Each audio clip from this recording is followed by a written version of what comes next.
Okay guys, I'm airborne. We need to check if it's not too turbulent for landing. Hey Ryan, we heard your earlier call. Can you hear us? Yep.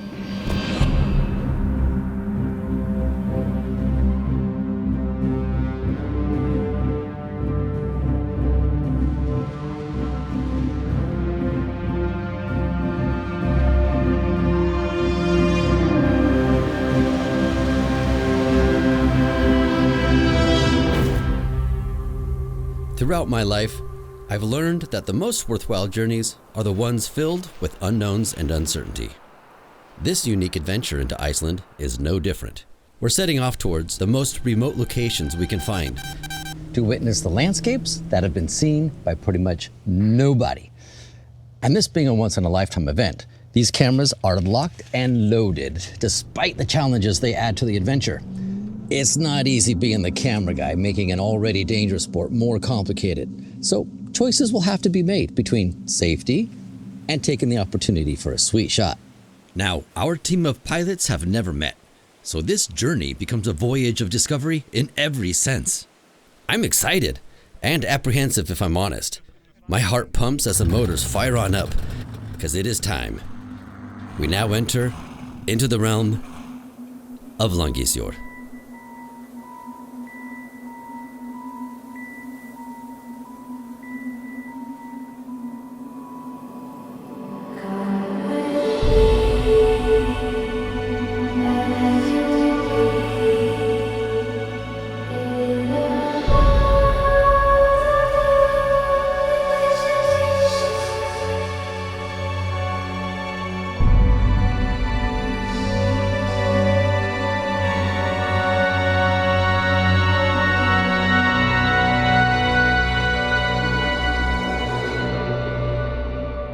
These glacial rivers flowing beneath us are like veins in our body.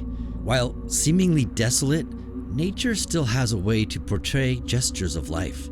It's truly unbelievable to witness. 10 minutes into our first flight, and I don't even know what planet we're on. This is probably the greatest form of subtle yet powerful beauty I have ever seen. I'm speechless, and we've only just begun.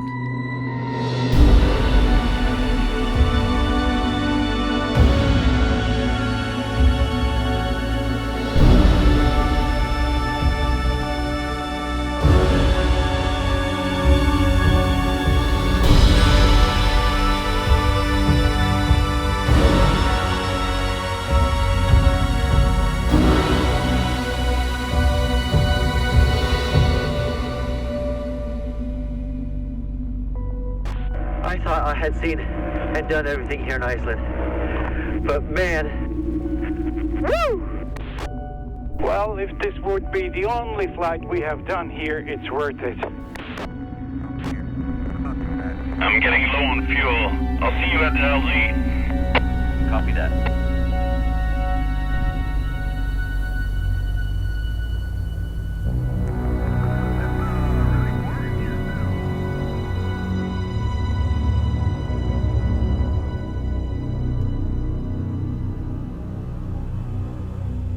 So we are driving now, and I don't know where we're gonna stop, and I don't know where we're gonna fly. I have some plan A and B and C, but it can easily turn out to be an F by the end of the day.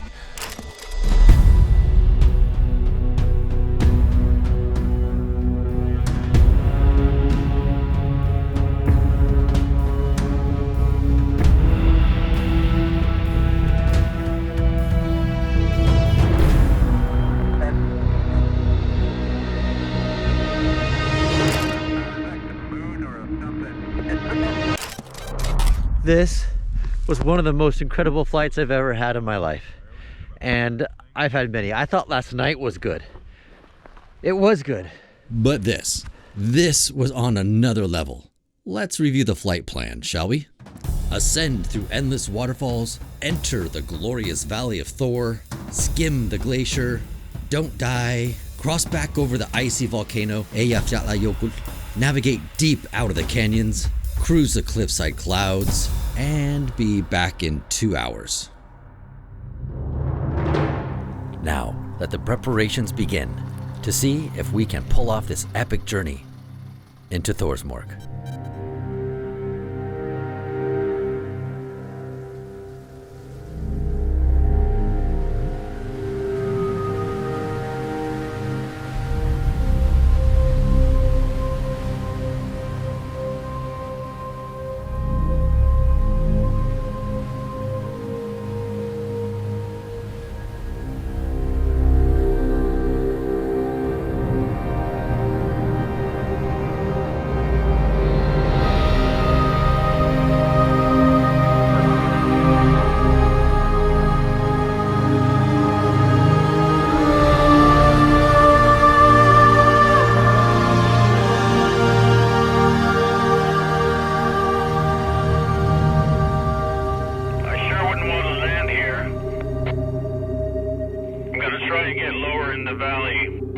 Copy that.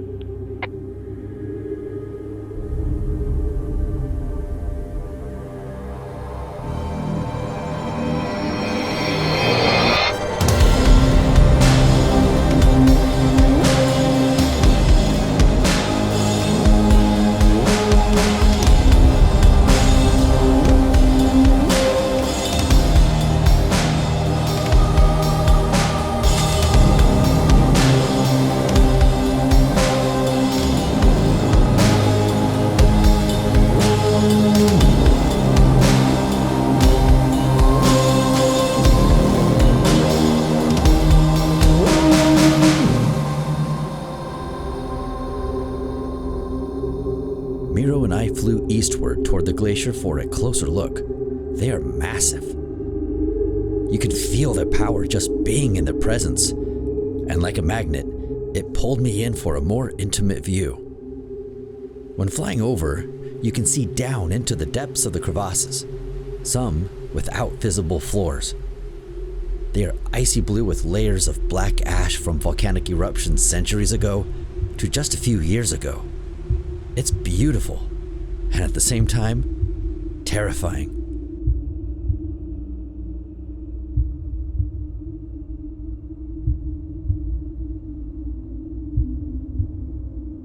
The privilege to witness this force of nature up close doesn't come without risks.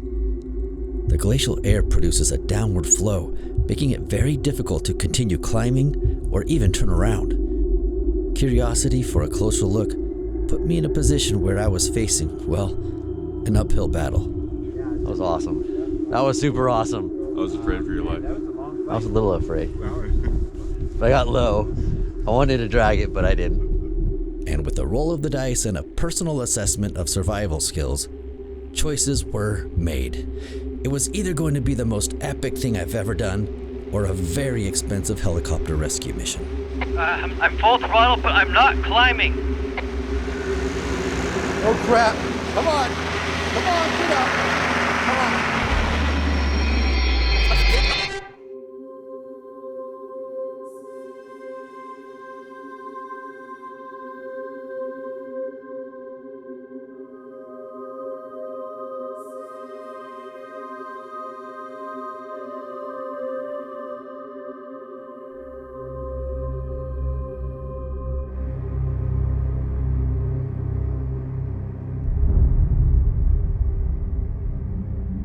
There's those times where your life flashes before your eyes and you don't realize what you've done until the cold sweats start to wear off.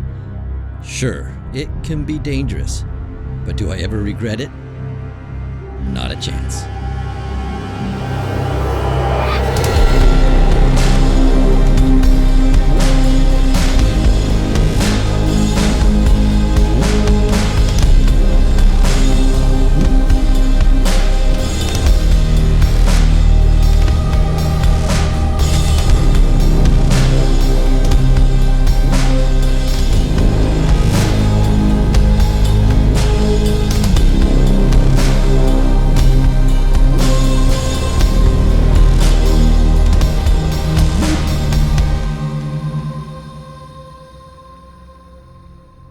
I never realized how wide variability it could be within the things that you can see even within one flight or one ride, because this time we had the ride as well, and it was amazing within 1 or 2 hours to see 5, 6, 7 different landscapes.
I don't know what to say. Oh, glaciers, waterfalls. Oh. Oh. Yeah! Yeah. Woo! Is that good, huh? Dude. Dude, I'll take a hug, bro. Oh my god, that was out of this world. You know, I hate getting up early, but it's worth it every time. Yeah, I know. What I enjoy a lot, because I fly a lot, and for years I fly alone. For me, the landscape was great, but it's even better to share that with other pilots. Frank may be onto something. The weather inland is still a bit off, so we'll be staying another night. It buys us time here to charge some batteries and wash off some nerves. In the summer, it barely reaches a point of darkness, allowing us a little more time to explore the evening. Tonight's flight, we'll see if we can keep ourselves out of trouble. You have the landscape, that's something amazing and breathtaking. And all the video I've seen before coming there, because I was quite interested, and yeah, on the video it's good, like incredible, but in real life it's even better. True. And that is the challenge of a cinematographer, isn't it? To try and get you to feel what happened in real life. But can you imagine what it would be like to actually be in the air and see these things firsthand with your own eyes? Mic check 1. Testing 1, 2. We're up against the window of the 4-hour sunset. We're all feeling pretty confident after that last flight. But the clouds and darkness begin to change the tone. The plan is to head east and explore into the hidden canyons of Myrdalshrepur.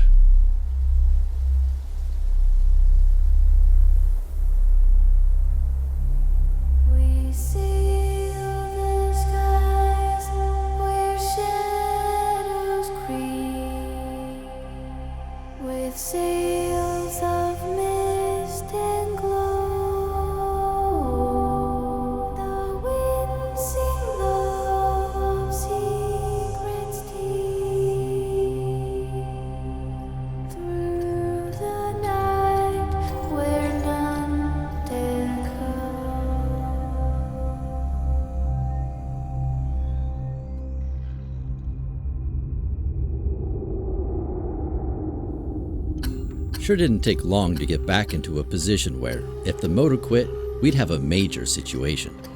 But we have bona fide confidence in our paramotors and realized this is an unforgettable lifetime memory in the making. I understand now the spirit of Shackleton or Mawson for the impulse to take risks for the sake of exploration. After all, we're tapping into lands and skies untouched. Hey, anyone willing to turn around and fly back up the canyon? Roger that. Guys, remember, stay on the right side. It's a dead end. Not risky at all.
The greatest joy in exploring is ending up in places that you never expected. This little lake isn't even on the map. It's hidden up there atop the hills of these massive canyons. The mood is magical and vibrant. The water is still, and the last of the sunset in full effect.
Ryan, wake up.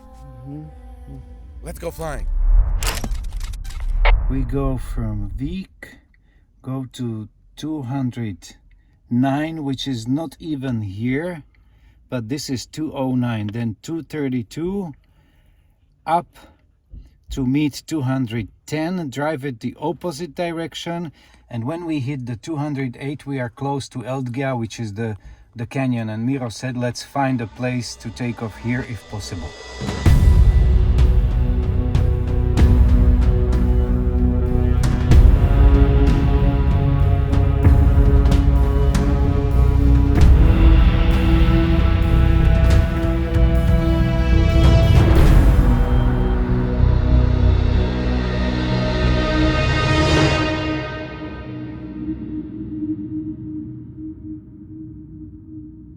In 1783, Iceland decided to open up and spew copious amounts of lava into this world. And in good form too, leaving a straight line of craters about 25 kilometers long. After a day of driving, we were anxious to get in the air, but... Miro, I think Ryan broke something on takeoff. I did. Within minutes, he had landed and got me fixed up with new parts, ready to catch up with the others. Now, back to the program.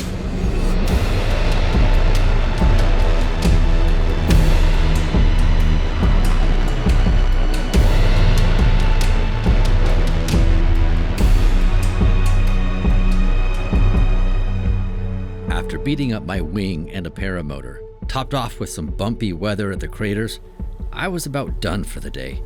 Iceland had finally played its hand. There's a saying, altitude is the best medicine. Not sure if I made it up, but it's true. Something about getting a higher perspective makes your troubles below feel a bit smaller. A lot of people drive through Iceland and they see the summits and everything from the ground, and it's really nice. Then you get 5 meters above the ground going 40 kilometers an hour, and then suddenly things kind of change because you're in movement, and then you get a sense of how enormous things are. And that's what strikes me the most. I'd rather be flying in the back and see those guys in front of me than be in the front and enjoying the view. It's better with the gliders.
One flight is always different from the other, but you say, okay, it can be better, but no, then you take a new flight and it's even better. So I'm looking forward for the next flights. Okay, hold it on, please. We figured it out.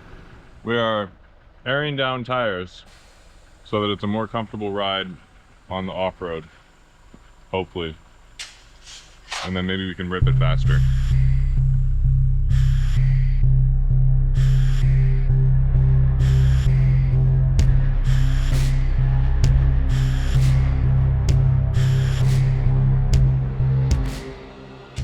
Today we cross a significant portion of the highlands through desolate, uninhabitable, yet beautiful rocky terrain. Destination, Askja, an active volcano once used by NASA to prepare for lunar missions. I thought Wyoming was remote, but for a small island in the sea, this drive is impressively out there. Overlanding is now in full effect, and our long drive awaits. That was a long drive. That was something. If you have nothing nice or interesting to say, don't say anything.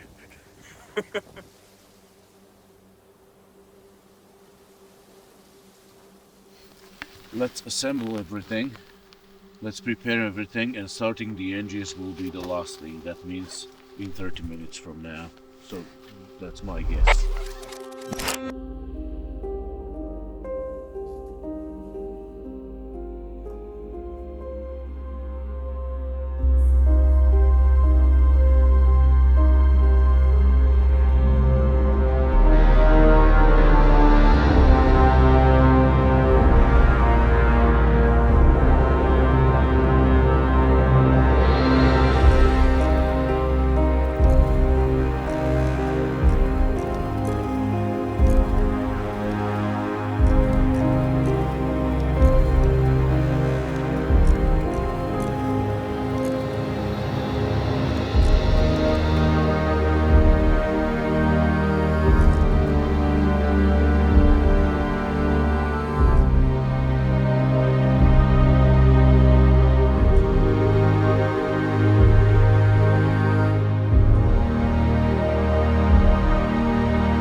After a couple of days driving across different shades of rock, it was welcoming to see some color again. Securing vehicles that could handle that terrain and water was essential. There's no other way. And I'll be honest, crossing through rivers is almost as exhilarating as flying into new territory. Well, almost, but it simply means that there's never a time that isn't piquing your senses, over land, ice, or air. The morning forecast shows there's a chance we could fly. We shall see. Our next destination, Kerlingarfjord. It's getting pretty late and it sounds like we still got a weather problem. We're gonna hope for the best, but before we go fly, we got some chores to do. Take down camp, unload and assemble the paramotors, lay out the wings, start tracking our location, speak a little French, Bonjour. Warm up the paramotors, add fuel along with any last tweaks, then flight plan. The whole area is kind of circular. It's not big in diameter, so let's follow the river, and that will lead us all the way in the center, in the heart of that. So fly safe. Preferably fly in a group. We can't see anything off into the distance, and the cloud layer is low. With caution, we proceed to see what kind of surprises might be in store for us today.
Hey Laurent, how's it looking heading back? The fog is closing in. You guys better come back low. Copy that.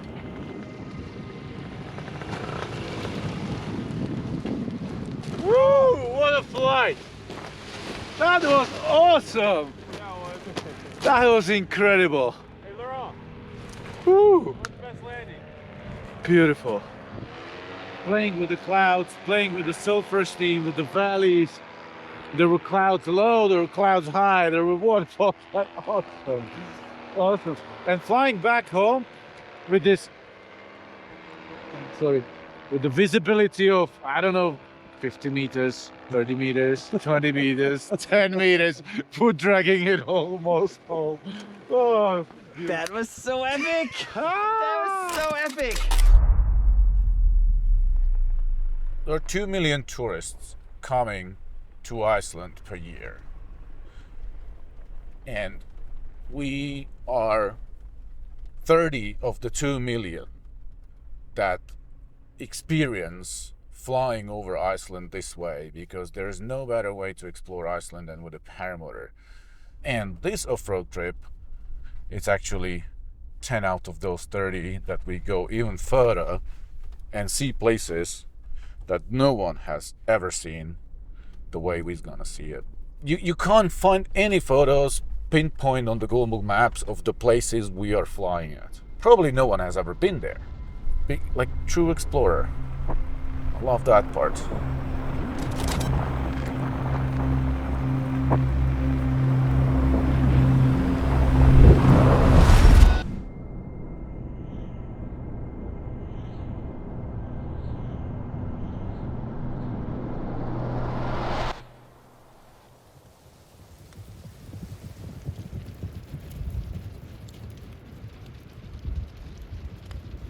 So our playground's gonna be those high peaks, the glacier in between with the crevasses, and those rugged pikey mountains on the left. Check.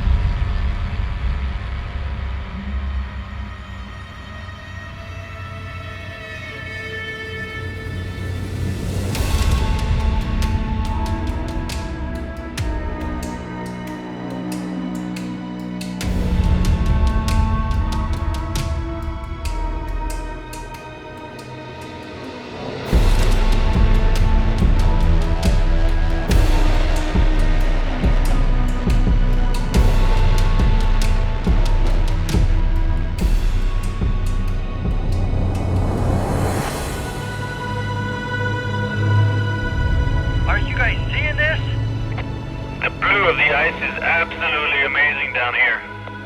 Yeah! I have a good feeling about this.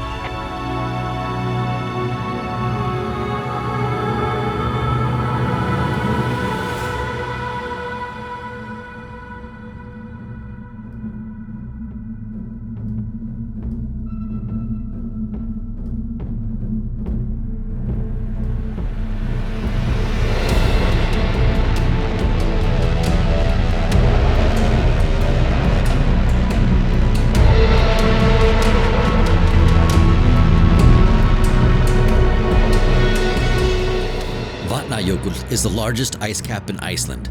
We've only just flown a piece of the north side that borders the desolate highlands. But what a thrill that was to see it so intimately. Until the weatherman decided we've had enough fun for the day.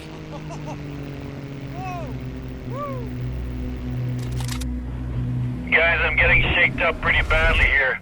Maybe it's best to go back down close to the ground. We didn't see this coming. I'm just gonna head back. My glider keeps overshooting. That was it. The beginning of a very stressful flight back to the LZ. It's kind of crazy how quickly it can go from having the time of your life to almost the end of your life. Whoa, man.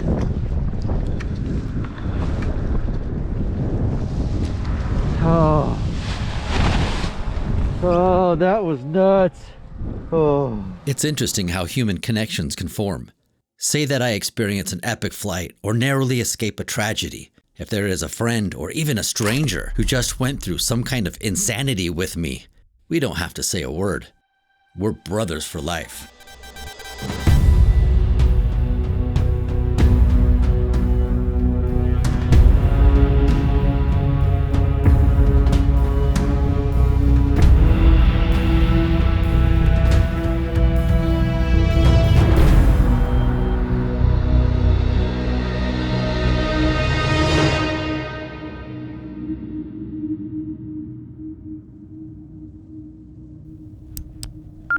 Frequency mode. At a little airstrip in the south, we prep for a flight to what many call the Colosseum. With a constant need to stay ahead of the changing weather, I was unable to keep my batteries fully charged. So, it'll be a short capture, quite regrettable, but made up for by impressive glacial flows as well as some deep canyon runs I really enjoyed filming.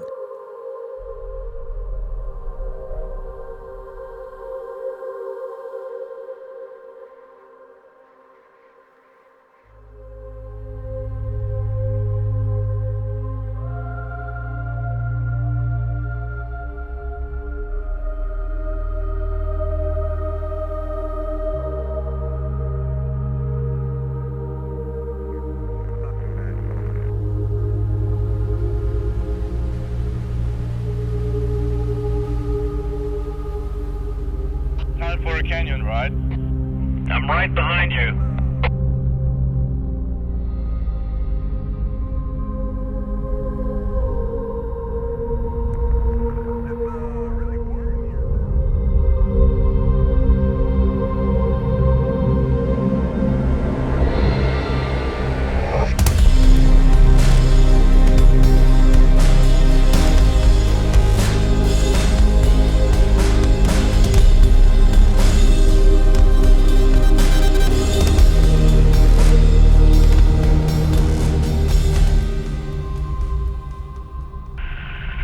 if anyone can hear me right now, but this is awesome. It's incredible, man. Where's Muro? Oh, he's in the glacier. You gotta look closer.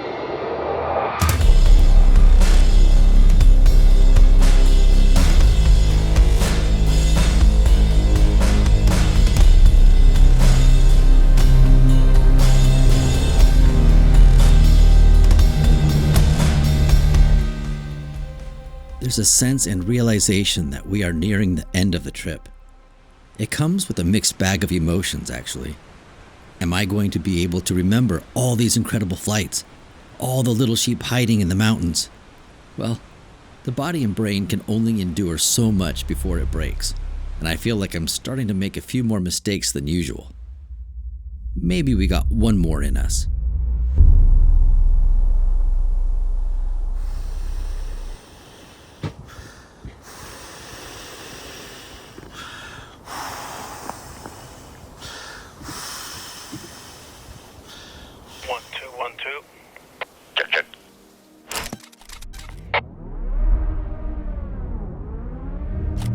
Lan Manalogar is a geological phenomenon. The thermal activity is strong, with piping hot vents pretty much everywhere. And that's not even the best part. It's as if the master's hand took his entire palette of color and graced this mountain range with all of it. And only from this vantage point can you really appreciate the glory of it all.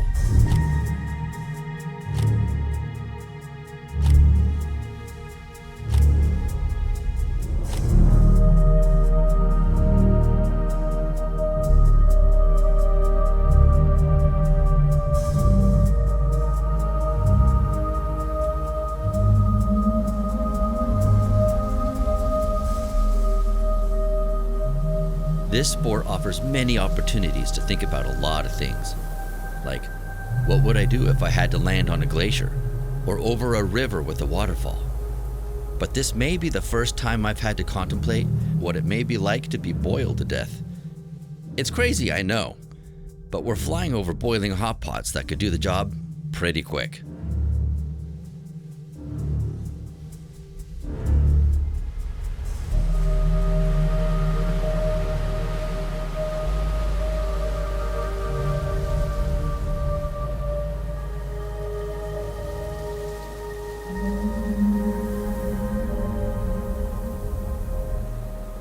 It's been a fun flight so far, but these wet clouds are making the glider soggy. Best we get back and try again in the morning. Welcome to the Rainbow Hills. Trust me, wait for it.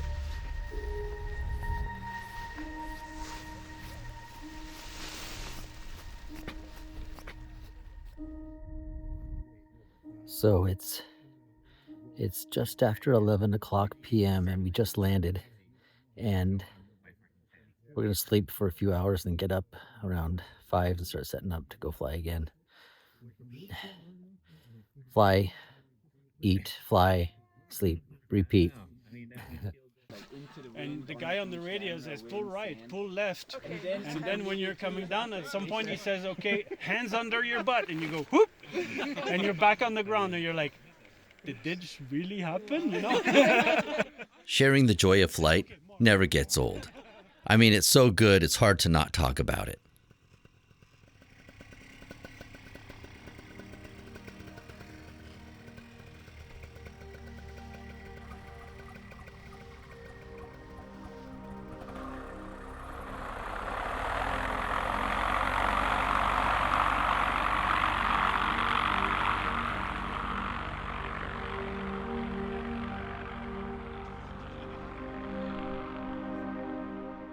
This is it, our last flight of the trip. Tonight, we'll be on airplanes heading back to our respective countries. This feels different though. By some unspoken word, we grouped a little tighter together, as if we all wanted to exit this journey at the same time and on the same page. Did you guys see that crater down there? Affirmative.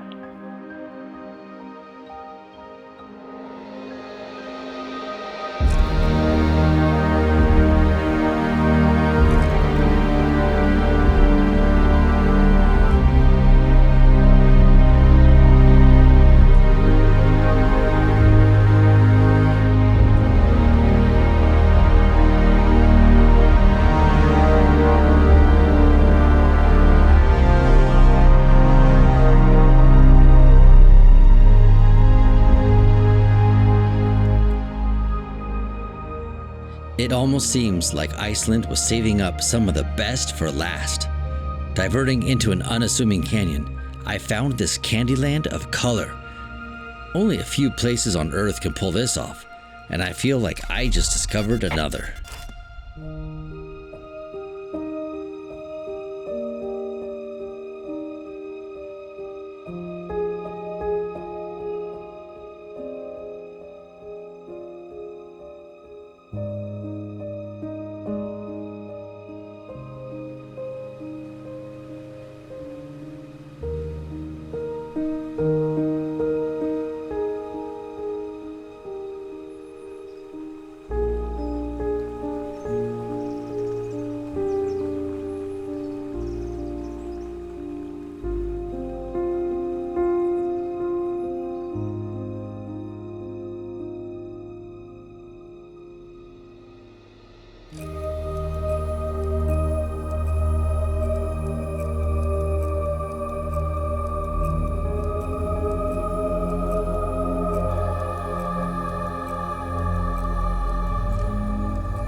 I really enjoyed every one of you differently, and to get time to talk with each and every one of you. So it's a very emotional moment for me to end this trip like this.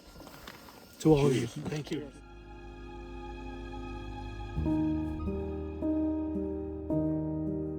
Who knows if I'll ever get an opportunity to see this or be with these guys again. So I just stare at the pack, trying to burn the memory into my eyes so that this feeling can last. This journey over Iceland has been a wonder beyond measure. But Frank was right. What really ended up sinking in was being able to do it with this new human connection. To my friends, thank you.